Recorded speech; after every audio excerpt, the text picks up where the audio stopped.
সবাইকে স্বাগত জানাচ্ছি নতুন একটি রেসিপি দেখার জন্য। আজকে আপনাদের সাথে শেয়ার করব মাওয়া ঘাটের ইলিশের লেজ ভর্তার রেসিপি। মাওয়া ঘাটে ইলিশের যেই লেজ ভর্তাটি তৈরি করে, এই ইলিশের লেজ ভর্তাটি কিন্তু আমাদের সারা বাংলাদেশেই অনেক বেশি জনপ্রিয়। পারফেক্টভাবে মাওয়া ঘাটে যেই ইলিশের লেজ ভর্তাটি তৈরি করা হয়, সেই রেসিপিটি আমি আপনাদেরকে আজকে দেখাবো। আশা করি আপনারা পুরো রেসিপিটি দেখবেন। রেসিপিটি অবশ্যই আপনাদের কাছে ভালো লাগবে এবং সহজ লাগবে। চলুন দেখে নিই ইলিশের এই লেজ ভর্তা তৈরি করতে কি কি লাগছে, পুরো প্রস্তুত প্রণালী। ভর্তাটি তৈরি করার জন্য আমি এখানে ইলিশের লেজ নিয়েছি 2 পিস। 2 দিনে 2টি লেজ কাটা হয়েছিল, তাই একটি বড় এবং একটি ছোট। আচ্ছা, যাই হোক, এটা কোনো ব্যাপার না।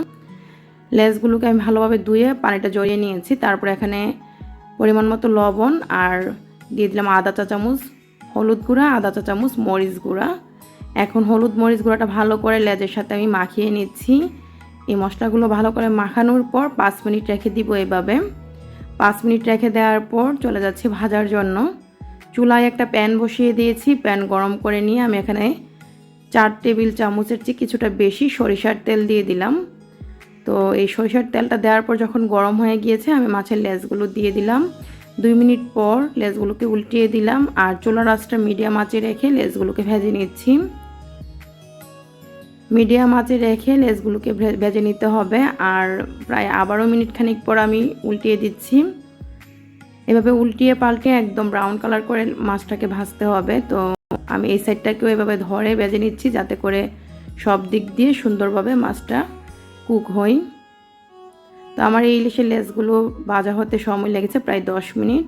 আমি 10 মিনিটের মতো সময় নিয়ে চুলার আঁচটা মিডিয়াম আঁচে রেখে লেজগুলোকে ভেজে নিয়েছি। তারপর লেজগুলোকে তুলে নিচ্ছি। ঠিক এইভাবে ভেজে নিতে হবে। তারপর এই তেলের মধ্যে দিয়ে দিচ্ছি 8-10টি শুকনা মরিচ।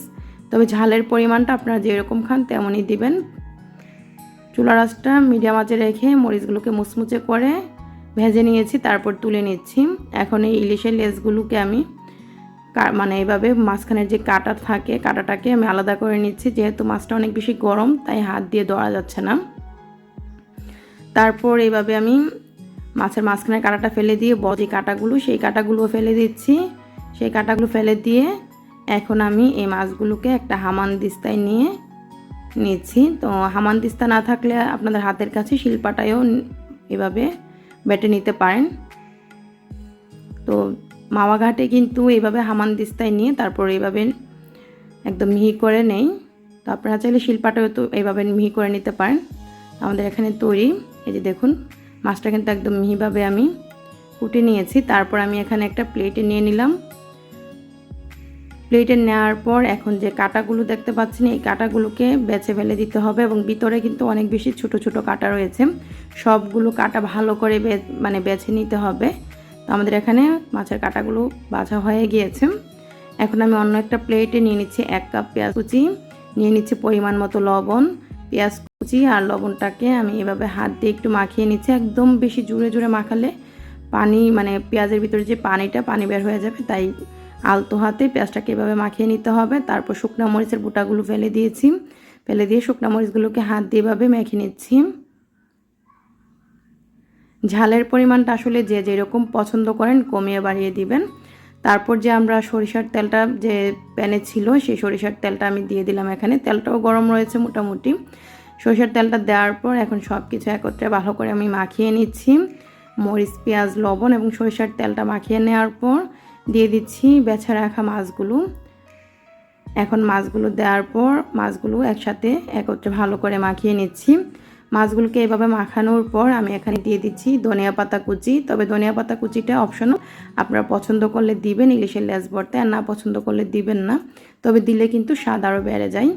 তো ধনিয়া পাতা কুচিটা দেওয়ার পর আবারও মাখিয়ে নিলাম। আর দিয়ে দিচ্ছি এখানে 1 চা চামচ কাঁচা সরিষার তেল। কাঁচা সরিষার তেলটা দিলে একদম খুব সুন্দর একটা ফ্লেভার আসে, এই আর কি। তো যাই হোক, এখন আমি সব কিছু একত্রে মাখিয়ে নিলাম। আর আমাদের এখানে মাওয়া ঘাটের যে ইলিশের লেজ ভর্তা কিন্তু তৈরি। দেখলেনি তো অল্প সময়ে এই ইলিশের লেজ ভর্তাটি তৈরি করা যায়। এখন গরম গরম ভাতের সাথে খাওয়ার পালা। এই গরম ভাতের সাথে ইলিশের লেজ ভর্তাটি অসম্ভব ভালো লাগে খেতে। চেষ্টা করেছি পারফেক্টভাবে মাওয়া ঘাটের যে ইলিশের লেজ ভর্তা রেসিপিটি আপনাদের সাথে শেয়ার করতে। আশা করি রেসিপিটি আপনাদের কাছে ভালো লেগেছে। যদি রেসিপিটি ভালো লাগে লাইক কমেন্ট শেয়ার দিতে ভুলবেন না। রেসিপিটি দেখার জন্য আপনাদের সবাইকে অসংখ্য ধন্যবাদ। সবাই ভালো থাকবেন, আমার জন্য দোয়া করবেন। আল্লাহ হাফেজ।